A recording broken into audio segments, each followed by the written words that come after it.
बोलने की कला अगर हम सीख गए तो हम जीवन में वो सब कुछ प्राप्त कर सकते हैं जो बड़े बड़े महापुरुषों ने प्राप्त किया।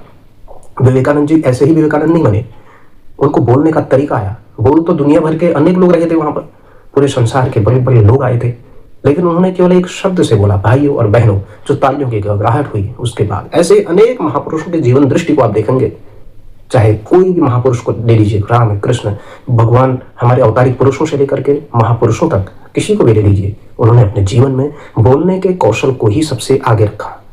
मनसा वाचा कर्मणा, इन तीनों में उन्होंने सामंजस्य बैठाया, तभी तो वो सबसे संपर्क कर पाए। अब कई लोग ऐसे होते हैं धनवान लोगों से ही मेलजोल बढ़ाते हैं, कई लोग ऐसे होते हैं जो अपने ही समान लोगों से बढ़ाते हैं। नीचे के जो लोग होते हैं, जो बिल्कुल जिनकी समाज में कोई पूछता नहीं, जिनकी कोई दुर्गति है बिल्कुल, या कोई झुग्गी बस्ती में रह रहा है, कोई कूड़ा बीन रहा है, कोई जैसे तैसे अपना जीवन का निर्वाह कर रहा है, उनके पास जाने में, या कहीं लोग ऐसे भेदभाव रहित वातावरण करते हैं, कोई छुआछूत की भावना, कोई अन्य प्रकार की जातिगत व्यवस्थाओं में फंसते हैं, तो ऐसे लोग वो सही तरीके के लोग नहीं होते हैं।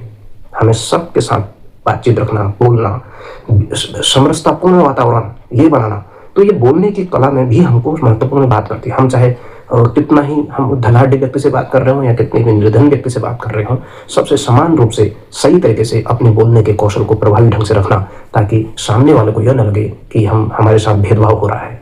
इसलिए सभी को समान रूप से, हम न उनसे अलग है न वो हमसे अलग है, सब मिट्टी के पुतले हैं। इसलिए सभी से समान रूप से हमारा प्रस्तुतिकरण, हमारी जो बातों के अंदर कोई ऐसा नहीं झलकना चाहिए जिसके कारण से कोई विभेदकारी बातें हो। ऐसी बातें हमारे भेदभाव रहित बात हो, विभेदकारी बात नहीं होनी चाहिए।